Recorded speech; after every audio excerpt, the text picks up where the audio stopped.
अंतिम बिंदु यहाँ सोच कर आता है कि मेरे प्राण छूटे तो विश्वनाथ की धरा पर छूटे, मेरे प्राण जाएं तो गंगा के घाट पर जाएं, मेरे प्राण जाएं। अरे सीधा सीधा चरित्र देखिए, शिव महापुराण का महत्तम उठाकर देखिए। बिंदुक की धर्मपत्नी चंचुला, बिंदुक प्रेत योनि में पड़ गया। बिंदुक प्रेत योनि में पड़ने के बाद भटकता रहा चंचुला। कभी भगवान शंकर को नहीं मानती थी, कभी शिवालय नहीं गई, कभी शंकर का मंदिर नहीं गई, कभी शंकर की स्तुति नहीं करी, कभी शंकर भगवान को एक लोटा जल नहीं चढ़ाया, कभी उसने शंकर की आराधना नहीं करी, कभी शिव के धाम चंचुला देवी नहीं गई। पर गांव के लोग बैलगाड़ी तैयार कर गांव के लोग काशी जा रहे थे। चंचुला के मन में आया मेरे पति को मुक्ति नहीं मिली क्योंकि वो पानी में डूबकर मर गया। पानी में मरा हुआ, सर्प के डसे से मरा हुआ और स्त्री के हाथ से मरा हुआ मुक्त नहीं होता। मुक्त नहीं, उसकी मुक्ति नहीं। चंचुला को लगा मेरे पति का मोक्ष नहीं हुआ, क्या करूं, क्या करा जाए। गांव के लोग जा रहे थे काशी। चंचुला ने सुन रखा था कि एक बार अगर काशी मुख से निकल जाता है, काशी काशी काशी काशी मुख से निकल जाता है तो हजारों अश्वमेध यज्ञ का फल प्राप्त होकर शंकर का धाम मिल जाता है। जब केवल काशी का नाम मुख से निकला तो अश्वमेध यज्ञ का फल प्राप्त हो गया। काशी का नाम मुख से निकला तो स्वयं भगवान शंकर का स्थान प्राप्त हो गया। तो क्यों ना मैं एक बार काशी चले जाऊं तो मेरे पति को मुक्ति मिल जाए। तो चंचुला देवी बैलगाड़ी में बैठकर सारे गांव वालों के साथ में लिए जाने लगी। पर गांव वालों ने चंचुला देवी को गाड़ी में बिठाया नहीं, क्योंकि ये कभी शिवालय नहीं जाती थी, कभी ये सत्संग नहीं करती थी, कभी ये भजन नहीं करती थी, कभी ये कीर्तन नहीं करती थी, कभी ये मंत्र जाप नहीं करती थी, कभी इसने शंकर भगवान को एक लोटा जल नहीं चढ़ाया था, कभी। पर आपको कल की कथा में कहा था 25 किलो मिर्ची में 4-5 मिर्ची सड़ी निकल जाए, एडजस्ट करिए। 25 किलो आलू में 2-5 आलू बेकार निकल जाए, कोई बात नहीं। 4-5 किलो टमाटर में 2-4 टमाटर बेकार निकल जाए, कोई बात नहीं, उनको स्वीकार करिए। उसी तरह गांव के लोगों ने चंचुला देवी को स्वीकार नहीं करा चंचुला देवी। चंचुला ने विचार करा मैं कभी काशी तो गई नहीं हूं, कभी मैं काशी गई नहीं।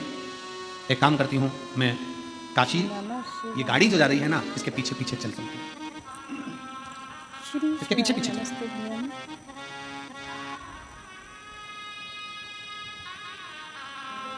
भाव था चंचुला का दिल से। कभी शिव को नहीं देखा था चंचुला ने, कभी शंकर का भजन नहीं करा था चंचुला ने, कभी शिव की स्तुति नहीं करी थी चंचुला ने। चल पैदल जा रही है, गाड़ी में नहीं बिठाया चंचुला। शंकर भगवान, मेरे विश्वनाथ, मेरे शंभु जब अपने पास बुलाते हैं ना किसी को, तो उसका पूर्व का सारा पाप पहले काट देते हैं, तब भगवान विश्वनाथ की धरा पर बुला पाते। उसके पूर्व का पुराना सारा पाप काट दिया उसको पैदल चलाते चलाते। चल, गाड़ी आगे आगे चल रही है, चंचुला देवी पीछे पीछे चल। श्री शिवाय नमस्ते। और कोई जाए जो काशी में मेरा देगा ले जा, कोई जाए जो काशी में, साउंड सेट नहीं है, ले, आवाज क्लियर नहीं आ रही है, फेल के आ रही है। कोई जाए जो काशी में मेरा देगा ले जा, कोई जाए जो काशी देगा ले।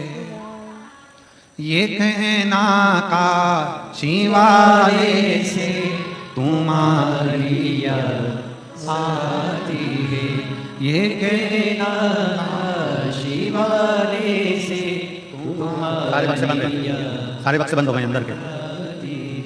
ये कहना का शिवाय से तुम्हारी याद आती है, मैं खुद तो आ नहीं सकता, मेरा पैगाम ले जाना, मैं खुद तो आ नहीं सकता, मेरा पैगाम ले जाना, कोई जाए जो काशी में मेरा पैगाम ले जाना। भगवान मेरे विश्वनाथ, मेरे शंभु अपने नजदीक में जब बुलाते हैं तो सारे पापों को काट देते हैं, सारे पापों को काट देगा। तब मेरा शंभु, तब मेरा त्रिकालदर्शी, तब मेरा कैलाशी, तब मेरा शंकर आपको अपने नजदीक में बुलाएंगे। जब तक आप कटेंगे नहीं तब तक मेरा बाबा भी बुलाने वाला नहीं। बाबा बुलाता ही जब है जब सारे पापों को काट देता, सारे पापों। काशी से जाने के बाद घर पे जाके बड़े खुश होना कि मुझे विश्वनाथ जी ने दर्शन दिया। कब दिया? जब मेरी जिंदगी के सारे पाप कट गए, तब दर्शन।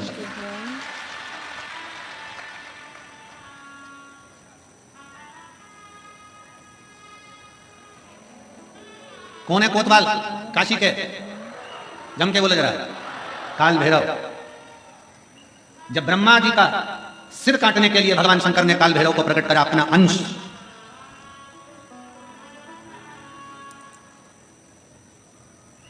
64 योगिनियां नृत्य कर रही थी। नमः शिवाय। खप्पर भरने वाली मां कंकाली काली भी नृत्य कर रही थी। नृत्य। नमः शिवाय। जिस समय पर काल भैरव प्रकट हुए, 64 योगिनियां नृत्य कर रही हैं, मां कंकाली काली भी नृत्य कर रही है, देवियां सब प्रसन्न है, देवता स्तुप्त हैं। और शंकर भगवान मंद मंद मुस्कुराते हुए काल भैरव को प्रकट करते हुए कहते हैं, काल भैरव पूछता है, मेरे को प्रकट करने का कारण क्या है? क्यों प्रकट किया? किस लिए? आज भैरव अष्टमी की सबको बहुत बहुत बधाई हो, बाबा की बहुत कृपा सब कर रही। मुझे प्रकट क्यों करा? किस लिए प्रकट किया?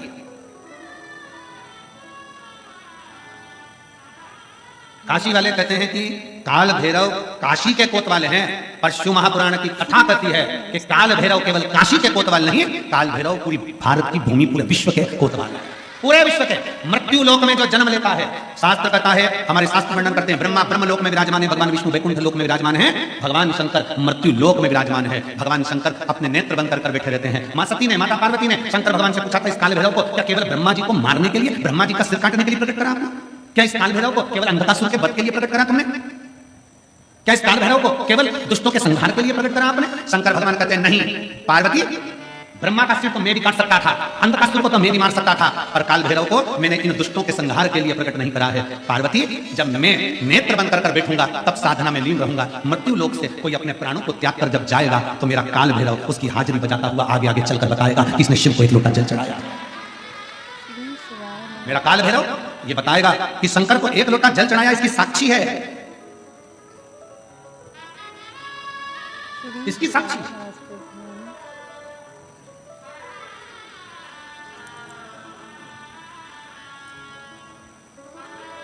लोग डरते हैं, काल भैरव भगवान से डरेंगे, शनि महाराज से डरेंगे, इससे डरेंगे, उससे डरेंगे।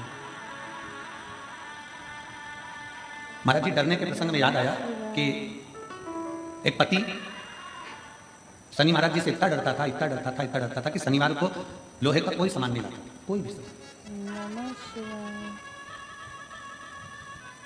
पत्नी पड़ गई बीमार, शनिवार का दिन, डॉक्टर ने कहा ये सुई लेके आओ। पति डिप्रेशन में आ गया, आज शनिवार है, मैं सुई नहीं खरीद सकता क्योंकि लोहे की। अब डॉक्टर क्या लेके आओ, नहीं गई। पत्नी तड़प रही है पर वो सुई लेने नहीं रही क्योंकि आज शनिवार है, मैं लोहा नहीं खरीद। कौन सा शास्त्र कहता है, कौन सा वेद कहता है, कौन सा पुराण कहता है कि हमारे देवता, शिव पुराण में स्पष्ट किया गया, 33 कोटि देवी देवताओं का एक एक क्रम उठाकर देखिए, कोई भी देवी देवता आपको कभी दंड नहीं देता। देवी देवता तो आपको गले से लगाकर आशीर्वाद प्रदान करता है, कोई दंड नहीं। भय उत्पन्न कर दिया, आज के जमाने में भय उत्पन्न कर दिया। श्री शिवाय नमस्तुभ्यं।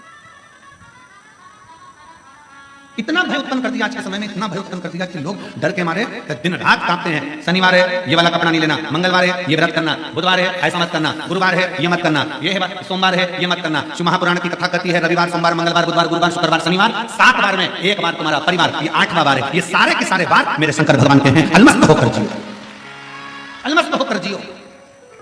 उसने कभी नहीं कहा कि रविवार को दुकान मत खोलना, कि सोमवार को मत खोलना, कि मंगलवार को मत खोलना, कि बुधवार को मत खोलना। जब तुम्हारा दिल हो तब परमात्मा का भजन करिए, जब तुम्हारी इच्छा हो तब शिव की स्तुति करिए।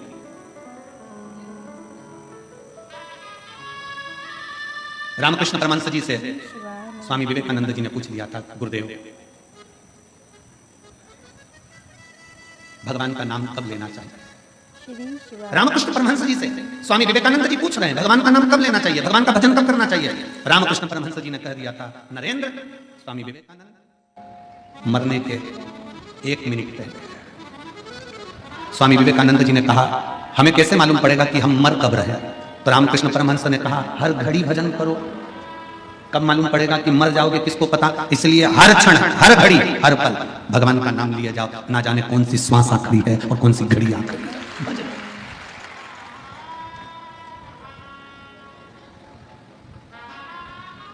कौन सी घड़ी आखिरी है, कौन सी श्वास आखिरी है, कौन सा पल आखिरी है, ये किसको मालूम है?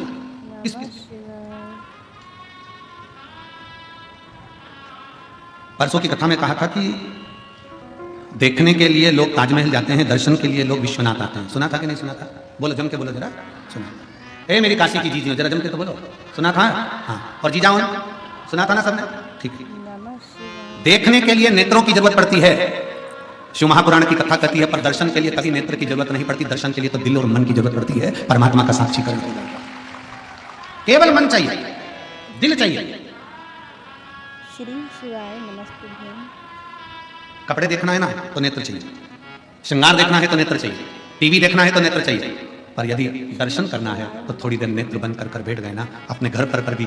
जितने लोग आस्था चैनल पर कथा सुन रहे हैं, जितने फेसबुक यूट्यूब पर कथा सुन रहे हैं, तुम्हारा मन कर जाए कि मुझे विश्वनाथ का दर्शन करना है और तुम यहाँ तक नहीं भी पहुंचे ना, बस नेत्र बंद करके कथा को सुनते सुनते इस दिल से, इस मन से थोड़ी देर विचार करना कि मैं काशी के रेलवे स्टेशन पर उतर गई हूँ और ऑटो में बैठकर मैं बाबा विश्वनाथ की पवित्र भूमि पर पहुंचकर कॉरिडोर में से प्रवेश कर मेरे विश्वनाथ का दर्शन करने के लिए अंदर पहुंच गई हूँ और मेरे विश्वनाथ को मैं एक लोटा जल चढ़ा रही हूँ। ये दिल वहां तक पहुंच जाएगा और शिव उसको स्वीकार करेगा। दिल से पहुंचे। विश्वनाथ, बाबा विश्वनाथ कहते हैं कि मैं बैठा हूं, तू अनाथ नहीं है।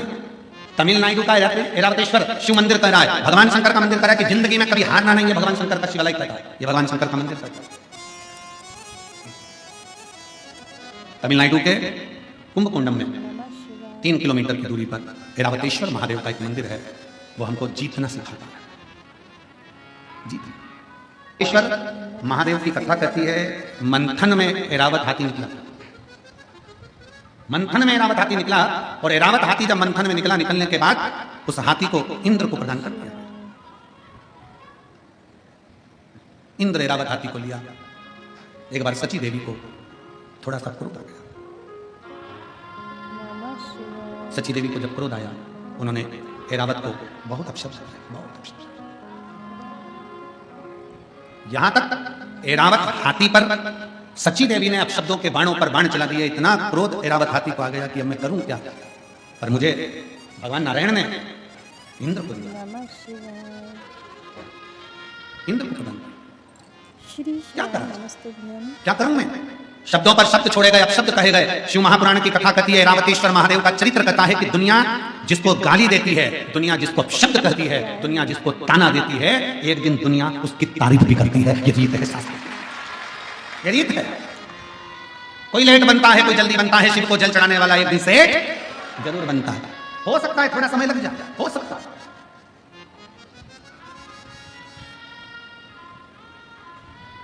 एक पत्र कल था, कल की कथा में एक पत्र था। अगर वो माँ यहाँ बैठी हो तो उत्तर खड़ी हो सकती है। उसने पत्र में लिखा था, मेरा बेटा जन्म लिया, जन्म लेने के बाद मेरे बेटे ने चलना प्रारंभ नहीं किया।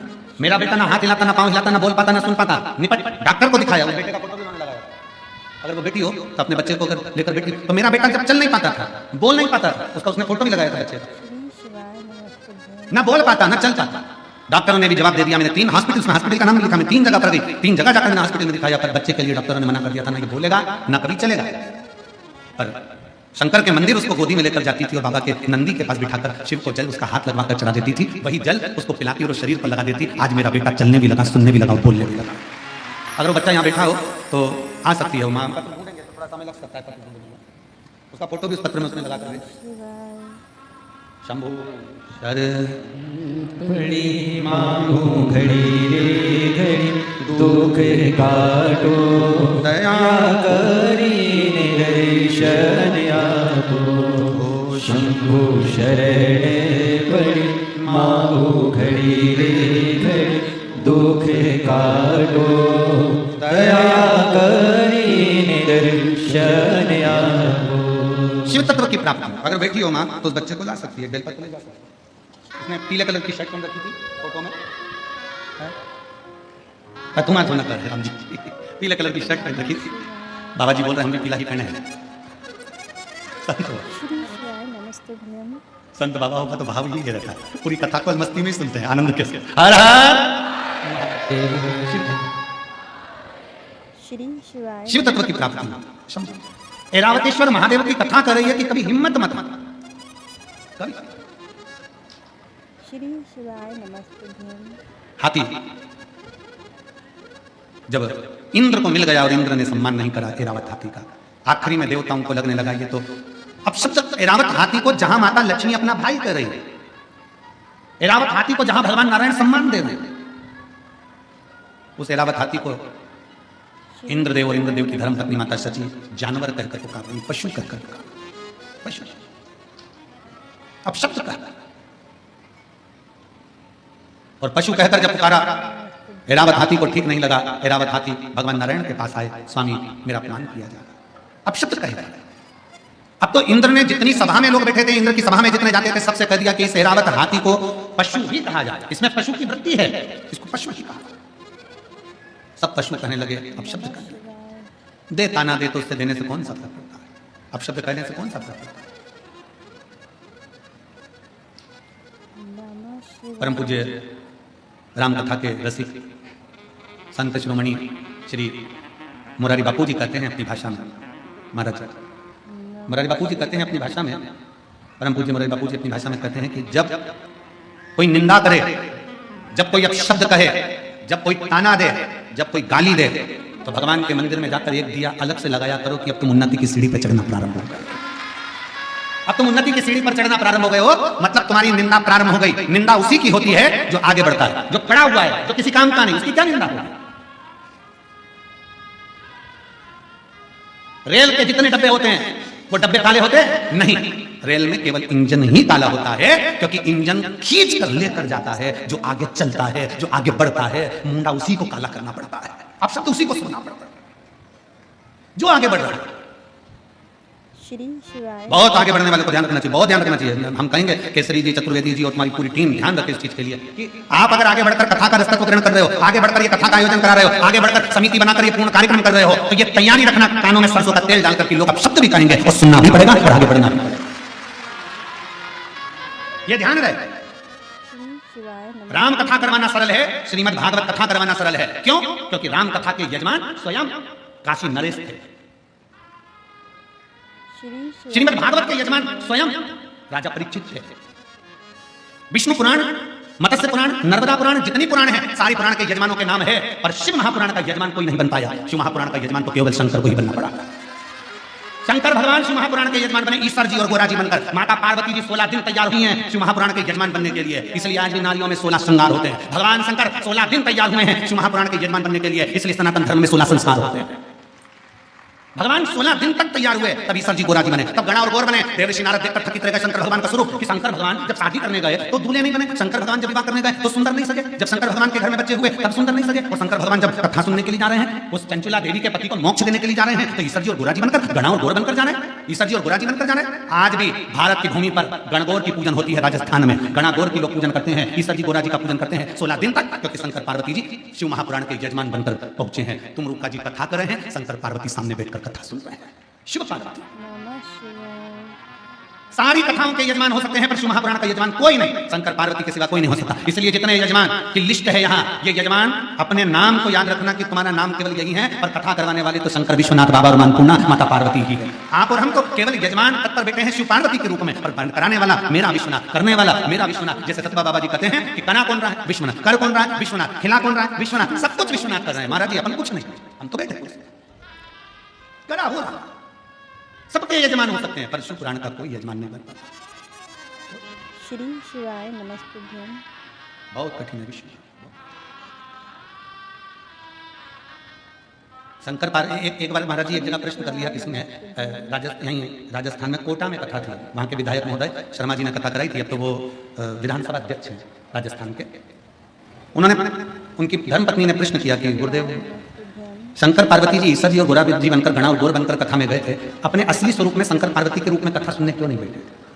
हमने उनसे कहा जी अगर गले में सांप डालकर कानों में बिच्छू पहनकर शंकर जी बैठ जाते कथा सुनने के लिए, तो कथा कहने वाला कथा नहीं कर पाता, कथा नहीं कर पाता। इनमें कई माताएं ऐसी बैठी हैं जो हमसे कई बार कहती हैं गुरुजी हमें शंकर जी का दर्शन कब होगा? हमने कहा नहीं हो तो अच्छा, नहीं हो तो अच्छा।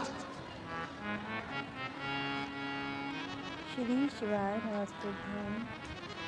अब जरा विचार करिएगा, काल काल को देखकर अंत समय में लोग पलंग पर गंदगी कर देते हैं, काल को देखकर लोग पलंग पर गंदगी कर देते हैं। जिस दिन मेरा महाकाल सामने आएगा तो जरा विचार करिएगा कि कैसे दर्शन कर पाओगे। ये नेत्र नहीं कर सकते, अरे ये नेत्र कर ही नहीं सकते, इन नेत्रों की सामर्थ्यता ही नहीं है कि शिव का दर्शन कर। आप भगवान शंकर से मत कहो कि मुझे दर्शन दो, शंकर भगवान से ये कहो। आना मना नहीं है, आप हमारे यहाँ जरूर आना, पर बाबा रूप धरकर विश्वनाथ बन के घोघड़दानी बन के चले आना, भोले जी चले आना। आओ, मना नहीं, पर रूप रखा। नमः शिवाय। आपका असली स्वरूप हमारे सामने हो जाएगा ना बाबा, आपका असली स्वरूप हमारे सम्मुख में होगा। गले में सर्प पड़ा है, मस्तक चंदा चढ़ा हुआ है, त्रिपुंड लगा हुआ है, कानों में बिच्छू पड़े हैं, भयंकर। बाबा आपका स्वरूप इन नेत्रों से देख ही नहीं सकता। कोई समझ नहीं लगती किसकी सामर्थ्यता है, किसकी सामर्थ्यता। भगवान राम जी ने जब रामेश्वर धाम की स्थापना करी, भगवान कृष्ण ने जब शिवलिंग की स्थापना करी, भगवान राम जब रामेश्वर धाम की स्थापना करते हैं, स्थापना करते समय जब शिवलिंग का निर्माण करते हैं, निर्माण करते करते तुरंत उसी समय पर माता सीता स्थापना के लिए हनुमान जी के कहने पर रावण के साथ में आती हैं और प्राण प्रतिष्ठा के लिए बैठती हैं। तो माता सीता नमस्ते। राम जी से कहती है, प्रभु आप शंकर भगवान के इतने बड़े भक्त हो, आप शिव जी के इतने बड़े भक्त हो, आपको शिवलिंग की स्थापना करना पड़ रही है। प्रभु आप शंकर भगवान को कहते तो शंकर भगवान आ जाते, आपने शिवलिंग की स्थापना क्यों करी है? सती सीता माता पूछ रही हैं। प्रभु आप कहते तो भोलेनाथ जिता जाते, माता पार्वती के साथ आ जाते, परंतु आपने ये शिवलिंग की स्थापना क्यों करी? तब माता सीता के शब्द सुनकर भगवान राम कहते हैं कि मैं जानता हूं, मैं बुलाता मेरे भोले बाबा आ जाते, पर मैं तो आज दर्शन कर लेता, भोले बाबा चले भी जाते, पर संसार के लोगों के लिए ये शिवलिंग इसलिए स्थापना कर रहा हूं कि संसार के मनुष्य अपनी नग्न नेत्रों से शंकर जी को नहीं देख सकते, पर इन नेत्रों से शंकर के शिवलिंग का अगर दर्शन कर लेंगे तो उनको शंकर का ही दर्शन का पुण्य भी प्राप्त हो जाएगा। कई लोग कहते हैं विश्वनाथ की धरा मेरे भोले बाबा की धरा है, तो भोलेनाथ यहाँ विराजते क्यों नहीं है? शिव महापुराण की कथा कहती है संसार का मनुष्य अपने नेत्रों से शिव का दर्शन नहीं कर सकता। उसको दर्शन करने के लिए कौटी ना जाने कितने कितने जन्म लेना पड़ेंगे, और जन्म लेने के बाद भी शंकर का दर्शन नहीं कर सकता, क्योंकि वो शिव को पहचान नहीं सकता। इसलिए भगवान शंकर एक लिंग के स्वरूप में विराजमान रहते हैं। ये 12 ज्योतिर्लिंग क्यों कहते हैं? ज्योतिर्लिंग का मतलब है कि वहां ज्योति है, वहां बल है, वहां अग्नि है, वहां का केवल दर्शन मात्र ही जीव के पापों को नष्ट कर देता है।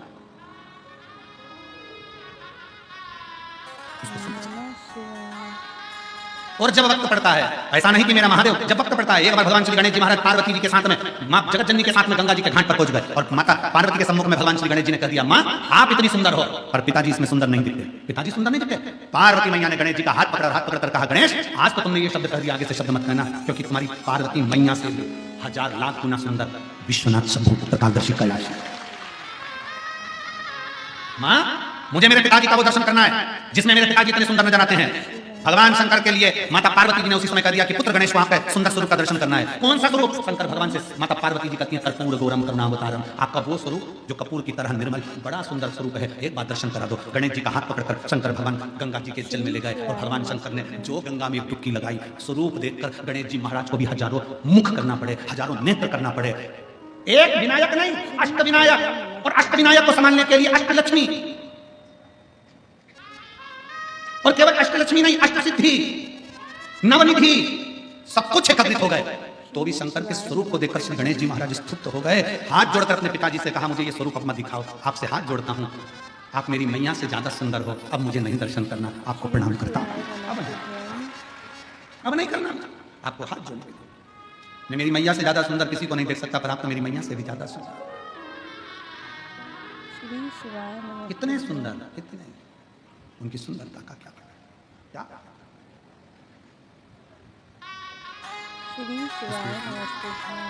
महाराज शंकर भगवान की सुंदरता का क्या वर्णन करो, क्या महाराज शिव तत्व कहता है, शंकर भगवान की कथा करती है। दुनिया के लोग कहते हैं ब्यूटी पार्लर जाओ सुंदर दिखोगे। शिव महापुराण की कथा में आज हम तुमसे कह रहे हैं, शंकर जी के मंदिर में एक लोटा जल चढ़ाना प्रारंभ करो, ब्यूटी पार्लर जाने की जरूरत नहीं पड़ेगी, आप स्वयं सुंदर दिखोगे, कोई पार्लर नहीं। पानी से मुंडा धोगे, कंगा पाटी करोगे, और कथा में आकर बैठ जाना, लोग भी देखकर कहेंगे कौन से पार्लर में गई थी, बड़ी सुंदर दिख रही।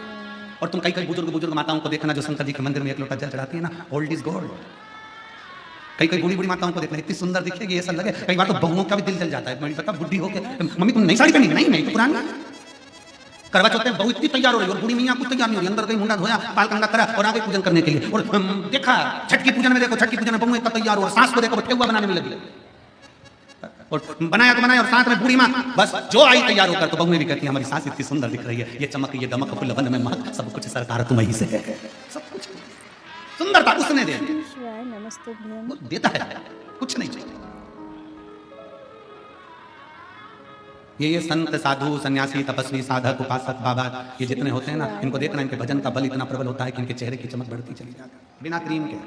और फिर निवेदन है, क्रीम की चमक श्री शिवाय 2-4 साल की होती है और अच्छे कर्म की चमक मरते दम तक होती है। मर ऐरावतेश्वर महादेव की कथा कर रही है। ऐरावत हाथी हार गया, अंत में विचार करा, भगवान नारायण के पास पहुंचा, प्रभु मुझे अपशब्द कहे जा रहे हैं, मुझे ताने दिए जा रहे हैं, मुझे गाली दी जा रही है, मुझे आड़ा टेढ़ा कहा जा रहा है, क्यों डरता है, क्यों चिंता करता है, क्या चिंता करता है, क्यों सोच।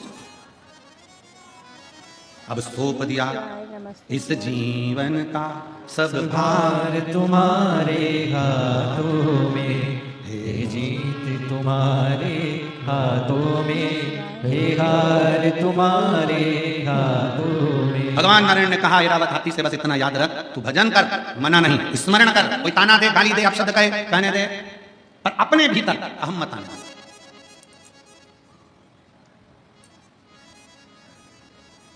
नमः शिवाय हाथ ठंड में काम करना बंद कर देते हैं और दिमाग घमंड में काम करना बंद कर देता है। नमः शिवाय हाथ ठंड में काम नहीं करते और दिमाग, जम के बोलो जरा, घमंड में काम नहीं करता। इसलिए मेरे नारायण भगवान ऐरावत हाथी से कहते हैं कि जिंदगी में तुझे ये घमंड ना आना चाहिए कि तू समुद्र से प्रकट हुआ है, तेरे पास सारी सिद्धियां हैं, तेरे पास सारा बल है, तेरे पास सारा वैभव है, तो उसी वैभव के बल पर तो कहीं विवाद नहीं कर रहा। ठंड में हाथ काम नहीं करते और घमंड में दिमाग काम नहीं करते। व्यक्ति को घमंड आ जाता है, अहंकार आ जाता है, बहुत बहुत अभिमान, बहुत। नमः कल महाराज जी हमको जब भी सतुआ बाबा जी के साथ में मिलना होता है, बैठना होता है, तो वो सत्संग कराते रहते। कल यही बात की चर्चा चल रही थी, घमंड होता है तो बड़ा ज्ञान का भी अनुमान हो जाता है, कभी कोई चीज का अनुमान हो जाता है, कभी कोई चीज का अनुमान हो जाता है। नमः शिवाय दिमाग काम करना बंद कर देता है। तो क्या करोगे? श्री शिवाय नमस्तुभ्यं। ठंड में हाथ काम करना बंद कर देते हैं तो क्या काम नहीं करोगे? जम के बोलो जरा, अरे बोलो तो जम के करोगे ना। कैसे करोगे? कैसे करोगे? हाथों को थोड़ा कम्बल में, रजाई में, ग्लव्स में थोड़ा दबा कर रखो। थोड़ा दबा कर रखोगे तो उसमें गर्मी रहेगी तो काम कर सकोगे। उसी तरह दिमाग को थोड़ा शिव पुराण में दबा के रखो तो जिससे ये घमंड उत्पन्न नहीं होगा, गर्मी बनी रहेगी। शिव महापुराण की कथा, भगवान शंकर की कथा, शिव तत्व की कथा ये हमको सिखाती है। श्री शिवाय नमस्तुभ्यं। अभिमत्ता से दूर हो जाओ। अहंकार में 3 गए, धन वैभव और वंश। ना मानो तो देख लो रावण को, रव और कंस, ये तीनों अभिमत्ता में चले गए। जहां अहंकार आ गया, जहां घमंड आ गया, बात है। श्री शिवाय नमस्तुभ्यं।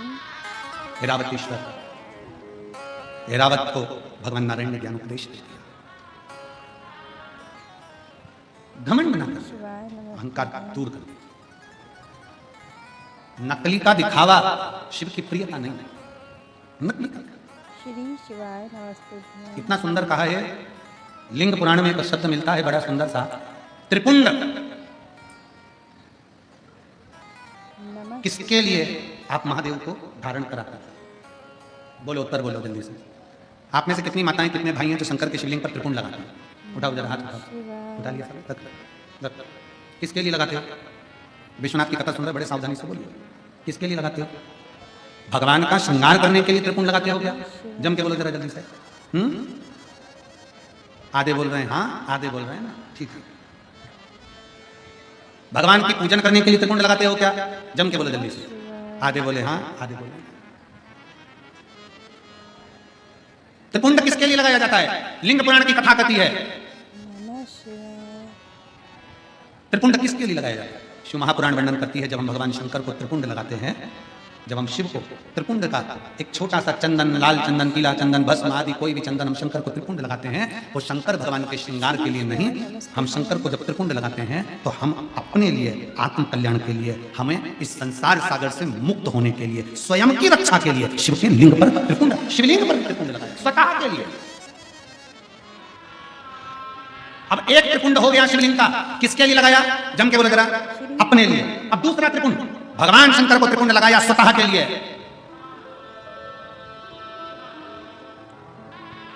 लिंगायत शिव संप्रदाय, काशी में भी लिंगायत शिव संप्रदाय का बहुत बड़ा मठ बना हुआ है महाराज जी। लिंगायत शिव संप्रदाय में कहा गया शंकर भगवान का त्रिपुंड लगाया वो अपने लिए है, पर अपने मस्तक पर जब कोई स्त्री, पुरुष, कोई बच्चा, कोई बेटी, कोई बूढ़ा, कोई जवान जब अपने मस्तक पर त्रिपुंड लगाता है तब वो शिव के लिए होता है, वो शंकर। श्वास शिव है, जब श्वास निकल गई तब शव है। इसलिए शिव महापुराण की कथा कहती है श्वास चले तब तक त्रिपुंड भी धारण करना चाहिए। त्रिपुंड, श्री शिवाय नमस्तुभ्यं। जो त्रिपुंड तुमने लगाया मस्तक पर वो मेरे शंकर को लग गया, क्योंकि कंकर कंकर में शंकर है, उसी तरह पूरे तलातल रसातल में, इस संसार सागर में, इस भूमि पर, मृत्यु लोक में जितने मनुष्य निवास करते हैं, इस भूमंडल पर जितने जीव निवास करते हैं, वो सारे जीवों में शंकर समाया हुआ है। हम लगाए, हमने हमारे शिव को लगा दिया।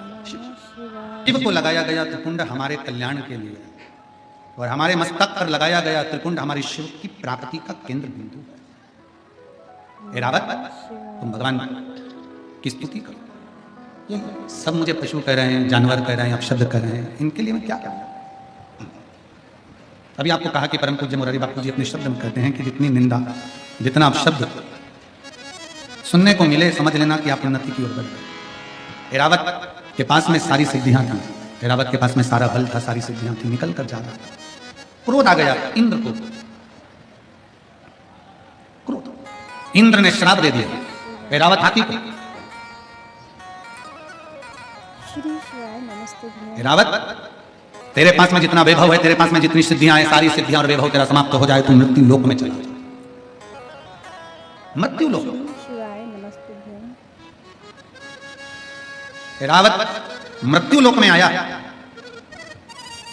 सारी सिद्धियों के लिए। ब्रह्मलोक ब्रह्मा जी का, वैकुंठ लोक भगवान विष्णु का, मृत्यु लोक किसका है? जम के बोलो जरा, मेरे देवाधिदेव महादेव। अब उसमें क्या सोचना? कई लोग हमसे कहते हैं गुरुजी कि पहले सतयुग कितना अच्छा था, त्रेता युग कितना अच्छा था, द्वापर साउंड सेट करो, द्वापर युग कितना अच्छा था, और अब ये कलयुग। हम कहते हैं इसके बराबर कोई युग है क्या? इसके बराबर कोई युग है? पहले यज्ञ करना पड़ता था, अनुष्ठान करना पड़ता था, दान पुण्य करना पड़ता था। कलयुग में तो कलयुग केवल नाम, केवल नाम जपिए। और कितनी विद्वत्ता मेरे तुलसी बाबा में होगी, कितनी विद्वत्ता मेरे तुलसी बाबा में है कि मेरे दादा तुलसी बाबा कहते हैं कलयुग केवल नाम आधारा। उन्होंने ये नहीं लिखा कि कलयुग केवल राम आधारा, क्योंकि उस पर भी विवाद खड़ा हो जाता है। आज के लोग जरा जरा सी बात में विवाद खड़ा कर देते हैं। दुनिया में बहुत लोग हैं, कोई संतुष्टि है, कोई नहीं संतुष्ट है। होते कई लोगों को, कई ऐसे भी हैं जिनको संतुष्टि नहीं मिलती। तुलसी बाबा ने अपनी सुंदर रामचरितमानस के अंतर्गत लिख दिया कलयुग केवल, जम के बोलो जरा, कलयुग केवल नाम धारा। राम नहीं लिखा क्योंकि उनको मालूम था कलयुग आएगा, सारे अलग अलग पंथ में बढ़ जाएंगे। कोई शंकर को भजेगा, कोई राम को भजेगा, कोई कृष्ण को भजेगा, कोई दुर्गा को भजेगा, कोई दत्त को भजेगा, कोई किसी को भजेगा, कोई किसी को भजेगा। इसलिए तुलसी बाबा ने लिख दिया, मेरे तुलसी बाबा लिख देते हैं कि कलयुग केवल नाम धारा। तुम्हारी मर्जी पड़े उसको भजो, और भजो तो उसी से पार उतर जाओ। तुम्हारा मन पड़े उसकी भक्ति करो, तुम्हारा मन पड़े वो भजो। तुलसी बाबा कहते हैं तुम्हारा दिल कर जाए वो भजना प्रारंभ कर दो, नाम जप करो, नाम जप।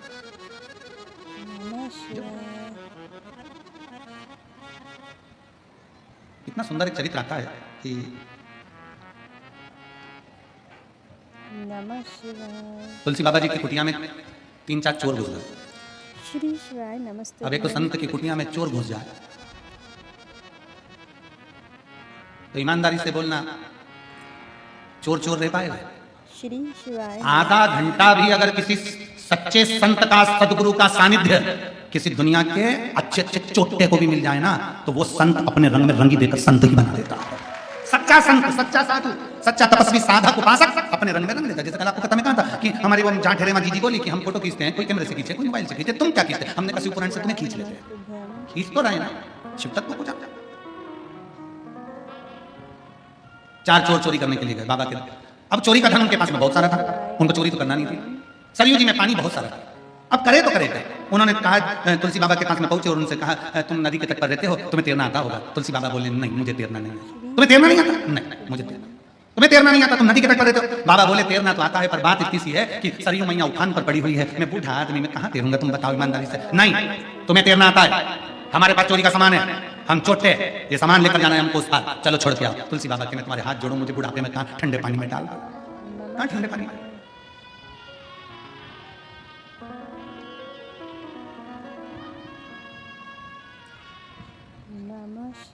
तुलसी बाबा ने कहा मैं नहीं जाऊंगा, एक काम करता हूं, मैं पत्र लिखकर तुमको दे देता हूं, सबसे आगे जो रहेगा ना वो पत्र को हाथ में पकड़ लेना और तुम पार उतर जाओगे, सब एक दूसरे को पकड़ लेना, ठीक है? लिख दो पत्र। चोर के हाथ में पत्र दे दिया बाबा ने लिखकर, पत्र आगे वाले ने पकड़ा, सबने एक दूसरे को पकड़ा, चोरी का सामान पीछे, और सब सरयू जी से पार उतर गए।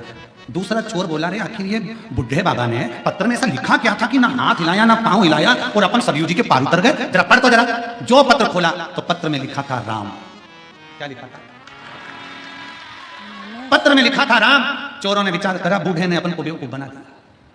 वापिस उन्होंने पत्र पकड़ा, सबने हाथ पकड़े, वापिस तुलसी बाबा के पास पहुंच गए। ओ बाबा, ऐसा राम तो हम भी लिख लेते हैं और हम भी पार हो जाते हैं, इसमें कौन सा बड़ा बात है।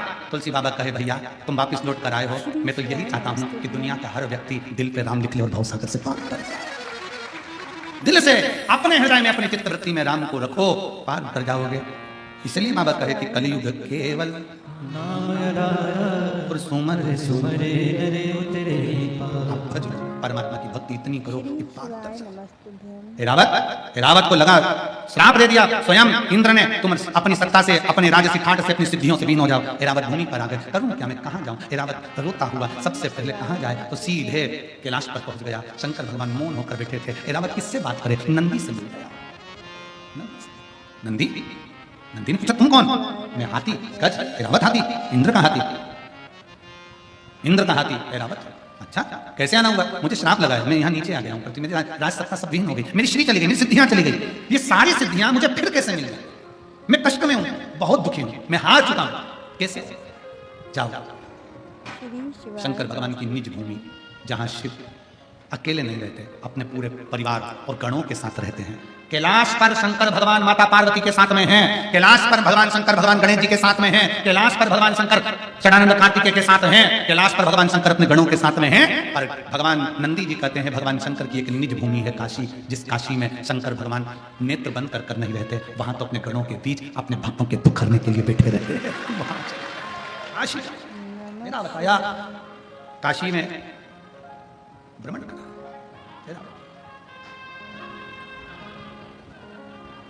सात कोस के गोवर्धन बाबा, उनकी भी परिक्रमा, फिर कांतानाथ जी की परिक्रमा, फिर मेरे काशी विश्वनाथ जिस मां गंगा के तट पर बैठे हैं, उस पवित्र घाट पर ऐरावत हाथी ने आकर पंचकोसी यात्रा करना प्रारंभ करी। मेरे विश्वनाथ की पंचकोसी परिक्रमा करा ऐरावत। भगवान शंकर का कोई एक सिद्ध आनंद में भक्त नंदी फिर प्राप्त हो गया, दौड़ता हुआ गया। नंदी से पूछा मैं कहाँ जाऊं। नंदी ने कहा तुझे कहीं जाने की जरूरत नहीं है, किसी एकांत में अपनी सूंड से रेत को तैयार कर एक शिवलिंग का निर्माण कर और उस पर केवल जल समर्पित कर, मेरा भोले बाबा तुझे दर्शन देने आएगा। उसी समय हाथी चला गया। ऐरावत हाथी तमिलनाडु की उस पवित्र भूमि पर पहुंच गया, जहां पर रेत से शिवलिंग बनाकर जल समर्पित करता। बाबा इतने प्रसन्न हो गए कि मेरे शंकर वहां प्रकट होकर कहते हैं ऐरावत मांग तुझे क्या चाहिए। ऐरावत कहता है मैं हार चुका हूँ, हार मैं नष्ट हो चुका हूं, मेरे पास कुछ नहीं है। शंकर भगवान ने कहा मुझ पर जल चढ़ाने वाला कभी नष्ट नहीं होता, कभी खाली नहीं होता, तू क्यों चिंता करता है ऐरावत। जा वापिस सारी सिद्धियां तुझे प्राप्त होगी। अब तुझे पशु नहीं, कोई जानवर नहीं, स्वयं इंद्र भी तेरी पूजन करेगा, पांडव तेरी पूजन करेंगे, दुनिया के सारे संसार में जन्म लेने वाला मनुष्य तेरी पूजन करेगा। तुझे महालक्ष्मी अष्टमी के दिन ऐरावत हाथी तेरी पूजन देवता और नीचे पृथ्वी पर रहने वाला मनुष्य भी करेगा। ऐरावत हाथी की पूजन होने लगी। हाथी ने हाथ जोड़कर निवेदन करा आपकी कृपा मुझ पर हुई है, आप यहीं पर विराजमान हो जाओ। शंकर भगवान कहते हैं ऐरावत तेरे द्वारा बनाए गए इस शिवलिंग में मैं निज निवास करूंगा, निज निवास करूंगा।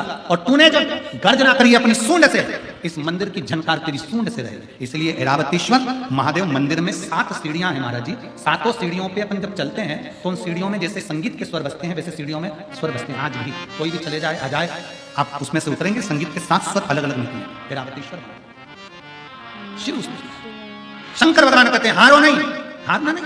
और जितने लोग टीवी पर कथा सुन रहे हैं, जितने लोग पंडाल में कथा सुन रहे हैं, जरा सावधानी से सुने। कल की कथा 2 बजे से 5 बजे तक चालू होगी, 3 दिन 2 से 5 चलेगी।